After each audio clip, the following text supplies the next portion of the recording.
दोस्तों स्वागत है हमारे YouTube चैनल पे।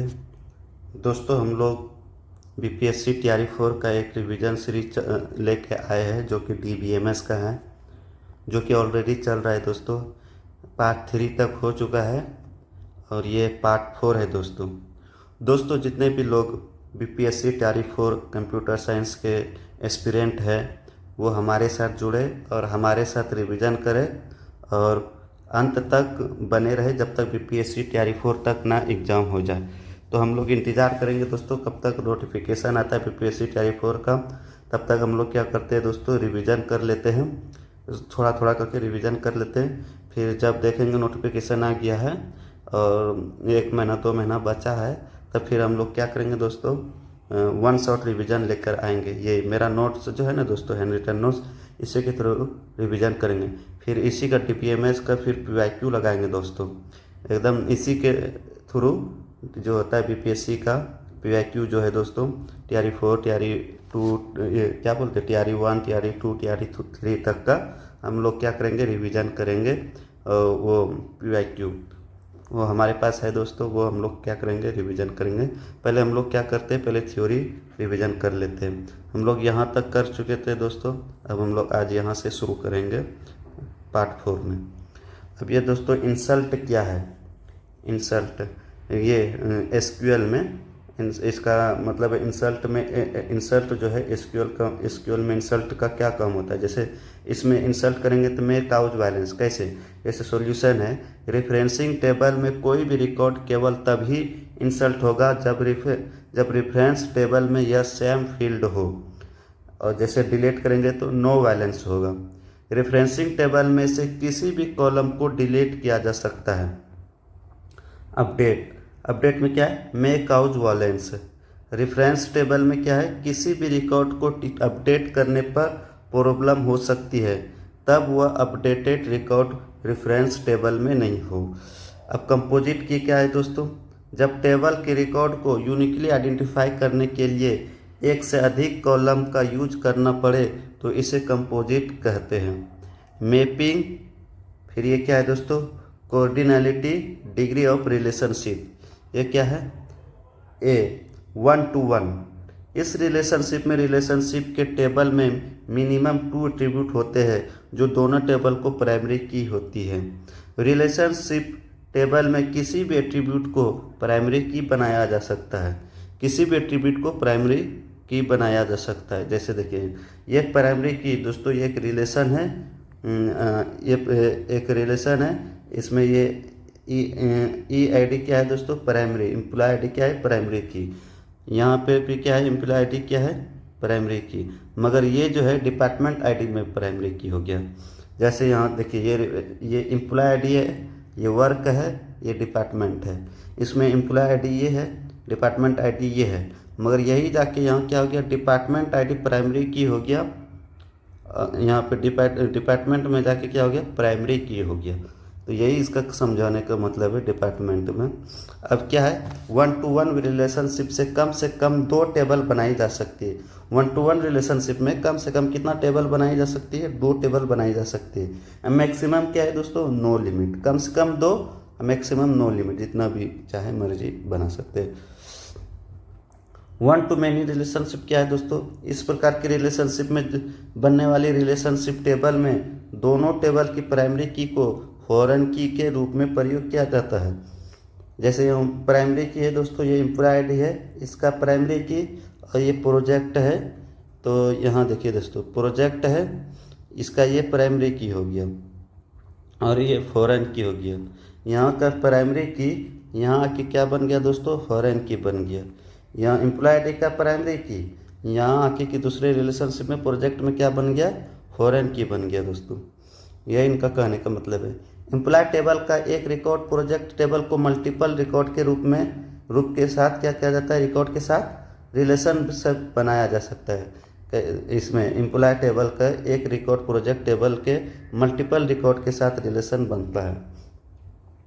इसमें एक है और इसमें ये मल्टीपल बन रहा है, यहाँ भी एक है, इसमें मल्टीपल रिलेशनशिप बन रहा है। इसका यही कहने का मतलब है। मैनी टू वन रिलेशनशिप क्या है दोस्तों, इस रिलेशनशिप में रिलेशन R1 एवं एक से अधिक R1 के एक से अधिक रिकॉर्ड रिलेशन R2 के केवल एक रिकॉर्ड से रिलेशन बनते हैं।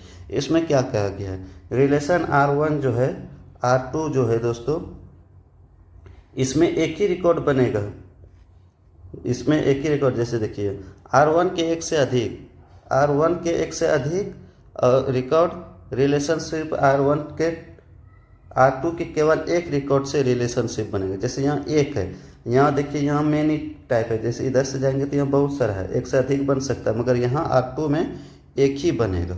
इसका कहने का यही मतलब है। कोड रूल्स क्या है दोस्तों, ये डॉक्टर एगर फ्रैंक कोड है दोस्तों, जिसे क्या कहते हैं, डॉक्टर EF कोड कहते हैं। EF कोड क्या है दोस्तों, ये वैज्ञानिक थे, उसी का एक 13 रूल, मतलब 12 रूल दिए हुए, मगर 13 रूल तक इसको कहते हैं। जैसे देखिए कोड ने 0 से 12 रूल दिए हुए, कुल 13 रूल दिए थे, जिन्हें कोड्स 12 रूल कहते हैं। यदि किसी भी DMS इन रूल्स को फॉलो करता है तो उसे क्या कहते हैं दोस्तों, रिलेशनल DBMS कहते हैं। अब पहला क्या है, जीरो रिलेशनशिप, जीरो रिलेशन या रूल जीरो है, इसको क्या कहते हैं, रूल जीरो। ये क्या है दोस्तों, फाउंडेशन रूल या बेस रूल कहते हैं। इसमें क्या क्या कहा गया है, किसी सिस्टम को रिलेशनशिप के रूप में, एक डाटाबेस के रूप में, एक मैनेजमेंट सिस्टम के रूप में क्वालिफाई करना चाहिए। क्या कहा गया, किसी भी रिलेशन के रूप में, एक डाटाबेस के रूप में, एक मैनेजमेंट सिस्टम के रूप में क्वालिफाई करना चाहिए। किसी सिस्टम को अपनी रिलेशनशिप फैसिलिटी का प्रयोग करके RDMS के लिए क्वालिफाई करना चाहिए। ये जीरो रूल्स का मतलब यही है दोस्तों। और रूल 2 क्या कहा गया, ये गारंटीड एक्सेस रूल कहा गया, इसको याद रखना दोस्तों। किसी भी डाटाबेस का पूरा डाटा एक्सेसिबल होना चाहिए। किसमें, रूल 2 में, किसी भी डाटा का पूरा डाटा एक्सेसिबल होना चाहिए। इस रूल के अनुसार प्रत्येक टेबल में एक प्राइमरी की होनी चाहिए। यह रूल कहता है कि डाटाबेस के प्रत्येक इंडिविजुअल डाटा तक क्या है, प्राइमरी की के प्रयोग से लॉजिकली पहुंचा जा सकता है। रूल 3 क्या कहता है, systematic treatment of null value rule. इस रूल के अनुसार RDMS के प्रत्येक फील्ड को नल एम्प्टी रहने की परमिशन होनी चाहिए। नल वैल्यू का प्रयोग क्या है दोस्तों, डाटा मिसिंग, डाटा अननोन या डाटा नॉट एप्लीकेबल के संदर्भ में किया जाता है। रूल 4 क्या है दोस्तों, active online catalogue based on the relationship model rule. इस नियम के अनुसार प्रत्येक सिस्टम को एक ऑनलाइन रिलेशन कैटलॉग जो कि ऑथोराइज यूजर को उनकी रेगुलर क्वेरी लैंग्वेज के माध्यम से एक्सेसिबल होना चाहिए। ये कौन कह रहा है, रूल नंबर 4 कह रहा है। किसी यूजर को क्वेरी का प्रयोग करके डाटाबेस कैटलॉग स्ट्रक्चर को एक्सेस करने में सक्षम होना चाहिए ताकि यूजर डाटाबेस के डाटा का प्रयोग कर सके। रूल 5 क्या है दोस्तों, डाटा सब लैंग्वेज होना चाहिए, डाटा सब लैंग्वेज होना चाहिए। इस रूल के अनुसार सिस्टम में से डाटा एक्सेस करने के लिए कम से कम एक रिलेशनल लैंग्वेज होनी चाहिए जो लीनियर सिंटैक्स को सपोर्ट करे, जैसे डाटा रिफिनेशन या डाटा मैनिपुलेशन लैंग्वेज। ये किसको सपोर्ट करता है दोस्तों, रूल नंबर 5 को। रूल 6 क्या है, व्यू अपडेटिंग रूल्स है दोस्तों। इस रूल के अनुसार व्यू सिस्टम द्वारा अपडेट किए जाने चाहिए। किसमें, रूल नंबर 6 में। रूल नंबर 7 क्या कहता है,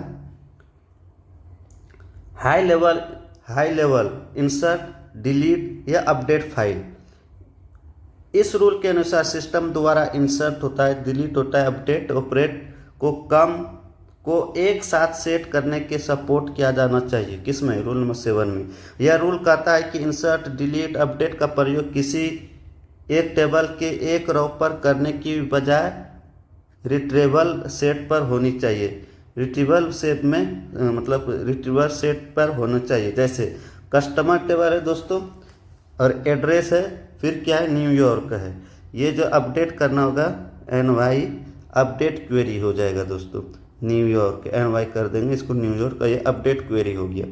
रूल 8 क्या कहता है, physical data independence rule. Rule 8 का मतलब क्या है, physical data independence rule.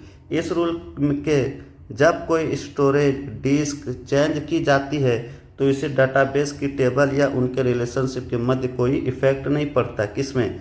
Rule number 8 में। रूल नंबर 9 क्या कहता है? Logically data independence. Rule number 9 logically data independence है। इस रूल के अनुसार जब डाटाबेस के लॉजिकल लेवल पर कुछ मॉडिफिकेशन किया जाए तो एंड यूजर के व्यू पर उसका इफेक्ट नहीं पड़ता। किसमें? रूल नंबर 9 में। और क्या कहा गया? लॉजिकल डाटा इंडिपेंडेंसी प्राप्त करना बहुत ही मुश्किल होता है। किसमें? रूल नंबर 9 में। रूल 10 क्या कहता है? Integrity independence rule. इस रूल के अनुसार इंटीग्रिटी कॉन्स्टेंट को एप्लीकेशन प्रोग्राम से अलग कर कैटलॉग में स्टोर किया जाना चाहिए। जैसे कैसे दोस्तों? स्टूडेंट टेबल है, उसके नीचे फ़ॉन या नोट नल होना चाहिए, रिकॉर्ड इंसर्ट नोट नल होना चाहिए। यह रूल नंबर 10 में कहा गया दोस्तों। रूल 11 क्या है? Distributed independence rule. इस रूल के अनुसार डाटाबेस के विभिन्न लोकेशन पर डिस्ट्रीब्यूटेड डाटा के पार्ट डाटाबेस के यूजर से इंडिविजुअल होनी चाहिए।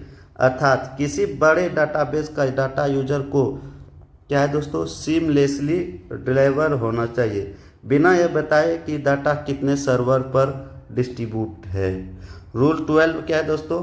No supervision rule. क्या है दोस्तों? No subversion rule, non subversion rule. Rule number 12 जो है, इस रूल के अनुसार किसी लोअर लेवल लैंग्वेज का प्रयोग करके डाटाबेस लैंग्वेज के द्वारा लगाए गए इंटीग्रिटी रोल को इग्नोर नहीं किया जा सकता। किसमें? रूल नंबर 12 को। डाटाबेस लैंग्वेज के द्वारा लगाए गए कॉन्स्टेंट को बाईपास नहीं किया जा सकता है। किसमें? रूल नंबर 12 में। अब दोस्तों ये ख़त्म हो गया यार कोड का। ये रूल जितना भी था 12 रूल है, जिसमें कि 13 आता है, 0 से 12 तक, 0 मिला के 13 हो जाता है। ये ख़त्म हो चुका है। अब नॉर्मलाइजेशन देखते हैं दोस्तों, ये बहुत ही इम्पोर्टेंट है। इसको मैं ऐसे इसको वो कर लेता हूँ दोस्तों, हाईलाइट कर लेता हूँ। अब क्या है दोस्तों? नॉर्मलाइजेशन क्या है? इसके द्वारा हम टेबल में डाटा डुप्लीकेसी, रिडंडेंसी को मिनिमाइज करते हैं। किसके द्वारा? नॉर्मलाइजेशन के द्वारा। क्या क्या करते हैं? डाटा को डुप्लीकेसी और रिडंडेंसी को मिनिमाइज करते हैं। जिस डाटा में डुप्लीकेसी है, इसको रिडंडेंसी है, उसको मिनिमाइज करते हैं दोस्तों। किसमें? नॉर्मलाइजेशन में। जब टेबल में डाटा रिडंडेंसी होती है तो इसके कारण डाटा इनकंसिस्टेंट हो जाता है, जिससे टेबल में तीन प्रकार के एनोमलीज प्रॉब्लम होती है। कौन कौन से? एक इंसर्ट एनोमलीज, डिलीट एनोमलीज और क्या? Update anomalies. जैसे ये क्या है दोस्तों? स्टूडेंट आईडी है, नेम है, एड्रेस है और course ID, course name, teacher, ये फ़ी है। ये सब पूरा दिया गया है दोस्तों, इसको आप देख सकते हैं डायग्राम के थ्रू। अब इंसर्ट एनोमलीज क्या है दोस्तों?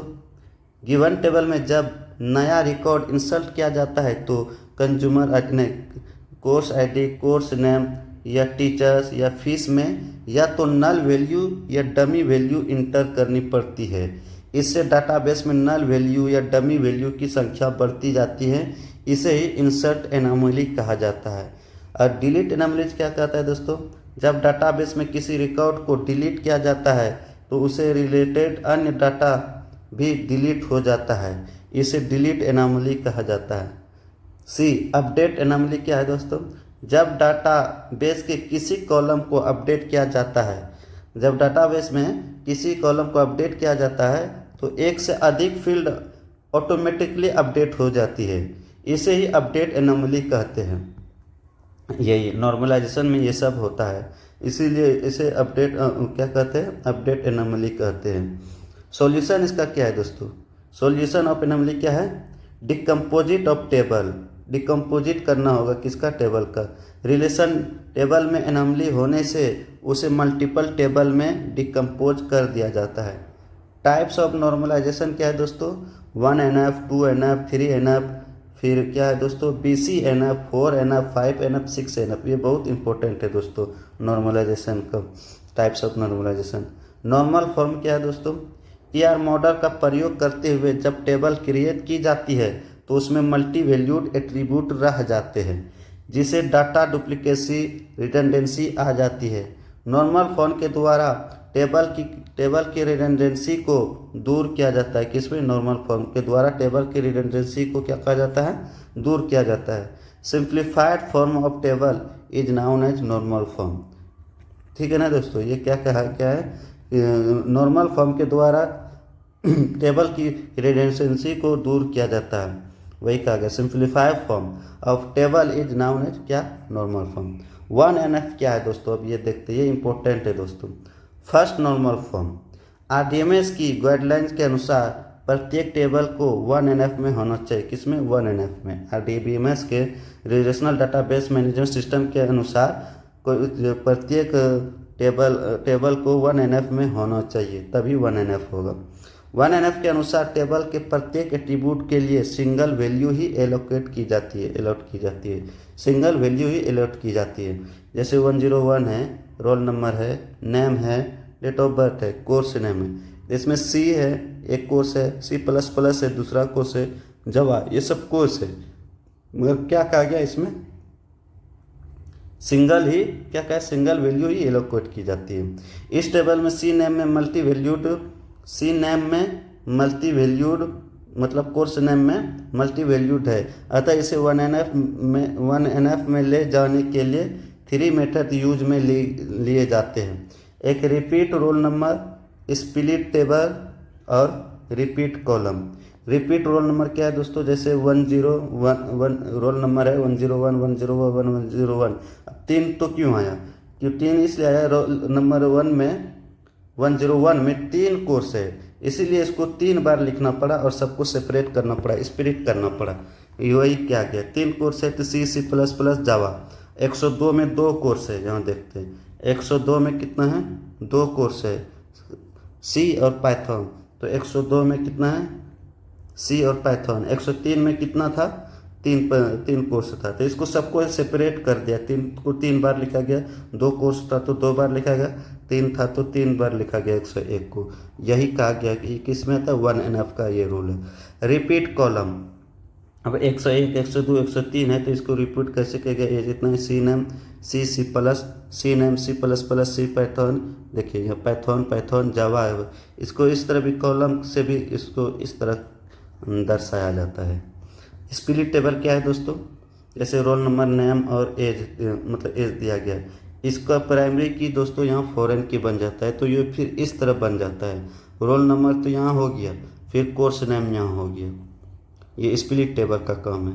वह अब क्या है दोस्तों? 1NF की टेबल में हाइट डिग्री ऑफ रिडंडेंसी होती है। 1NF की टेबल में हाइट डिग्री ऑफ रिडंडेंसी होती है। क्वेश्चन दिया गया है, यदि एक रिलेशन A PQRST है जिसमें कैंडिडेट की PRRST है, क्या यह रिलेशन 1NF में होगा? आंसर 1NF में होगा। यदि सभी कैंडिडेट की में कोई एट्रीब्यूट कॉमन हो तो वह मल्टी वैल्यूड एट्रीब्यूट होगा और रिलेशन 1NF में ही नहीं होगा। अब क्वेश्चन दूसरा है, let a relation P UVWXY in which candidate key are VWX VX VY, find out the following. अब ये कह रहा है, is there any multi valued attribute?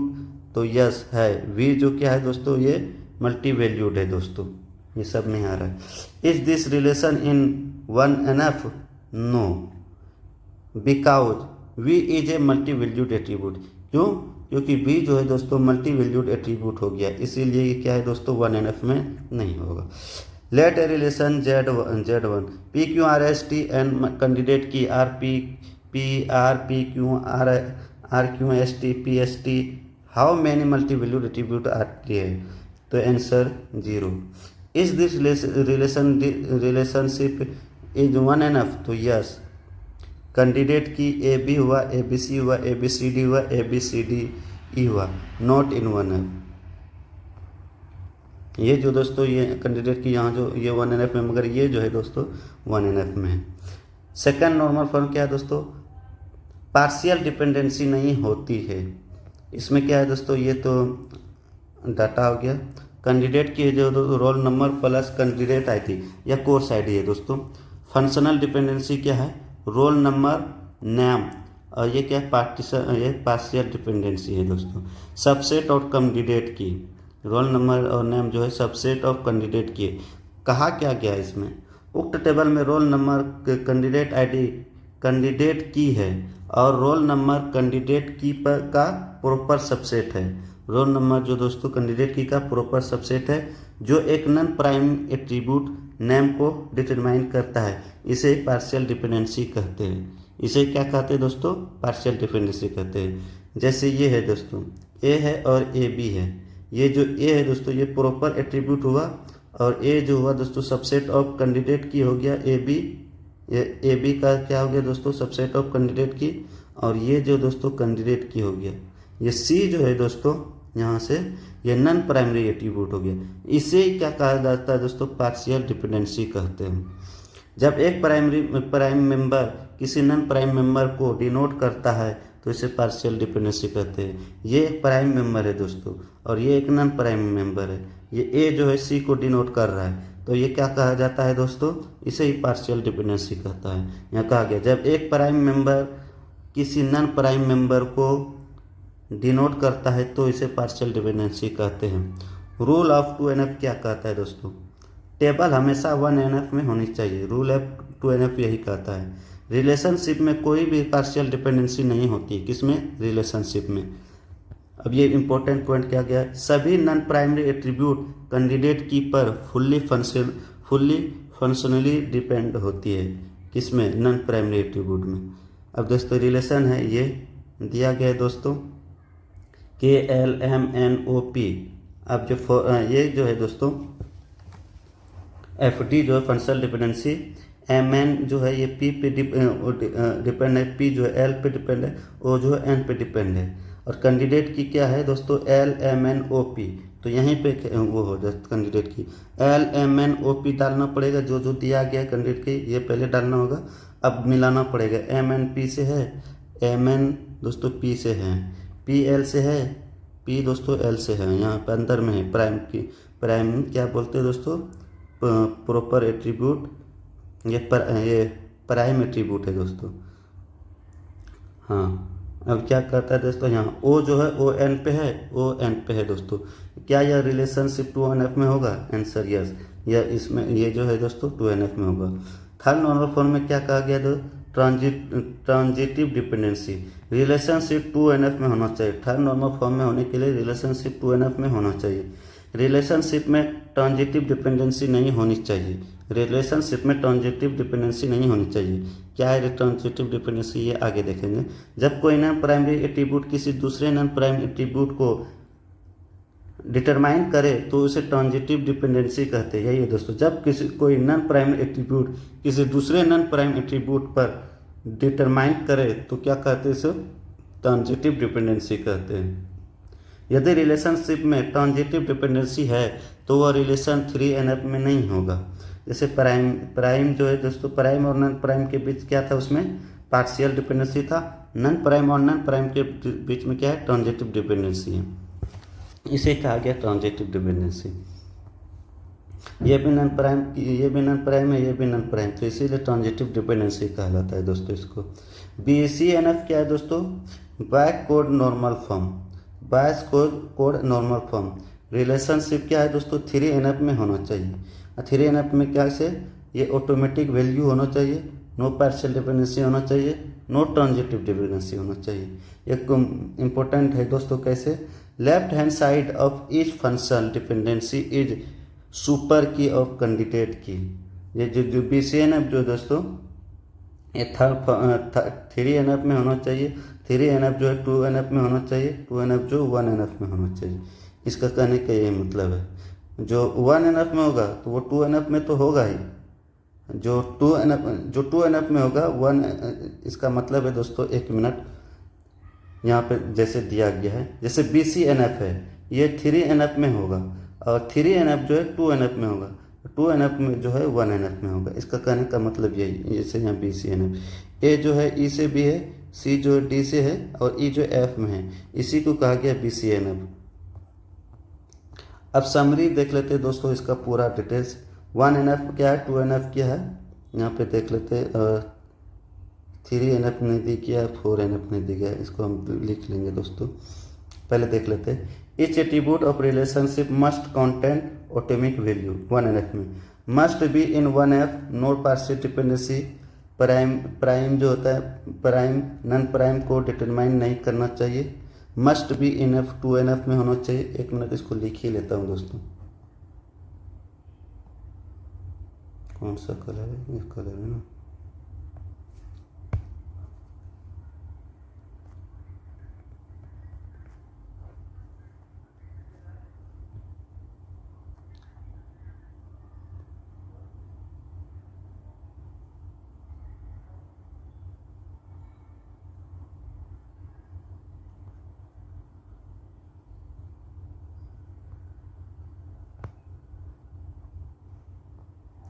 Three N F हो गया, BCNF लिख लेते हैं।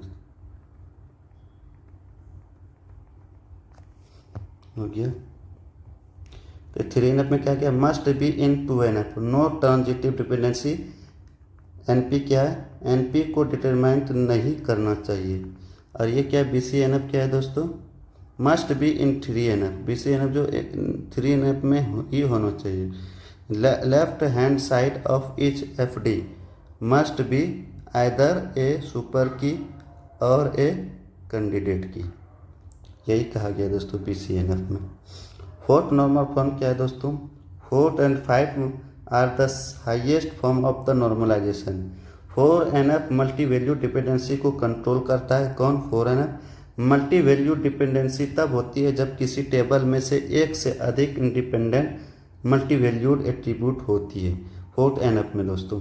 इसमें कम से कम 3 एट्रीब्यूट की नीड होती है, जिसमें से 2 इंडिपेंडेंट एट्रीब्यूट तीसरे एट्रीब्यूट पर डिपेंड रहते हैं। इसे डिनोटेट किससे कैसे किया जाता है दोस्तों? ऐसे इसे डिनोटेट किया जाता है फोर्थ नॉर्मल फॉर्म को। प्रॉपर्टीज क्या है दोस्तों? Relationship must be in BCNF। Properties है टेबल में कोई भी मल्टी वैल्यूड डिपेंडेंसी नहीं होनी चाहिए। जैसे ये एक डाटा है, यहाँ मैन्युफैक्चरिंग ईयर एंड कलर एक दूसरे से इंडिपेंडेंट है तथा यह दोनों M मॉडल पर डिपेंडेंट है। M मॉडल जो है दोस्तों मैन्युफैक्चरिंग ईयर्स पर डिपेंडेंट है और M मॉडल जो दोस्तों कलर पे डिपेंडेंट है। M मॉडल जो है दोस्तों ये जो है मैन्युफैक्चरिंग ईयर पे डिपेंडेंट है और M मॉडल जो दोस्तों ये कलर पे भी डिपेंडेंट है। उक्त टेबल में मल्टी वैल्यू डिपेंडेंसी है, अतः यह 4NF में नहीं होगा। इसे 4NF में लाने के लिए 2 अलग अलग टेबल में स्प्लिट किया जाना चाहिए। स्प्लिट किया जाता है दोस्तों।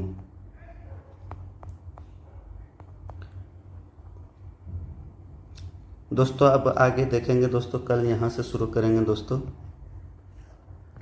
ये पार्ट 4 है दोस्तों, कल पार्ट 5 चलेगा। ये यहाँ तक आज हम लोग कर चुके हैं, इसको अंडरलाइन कर देते हैं ताकि कल जो है दोस्तों यहीं से शुरू करेंगे।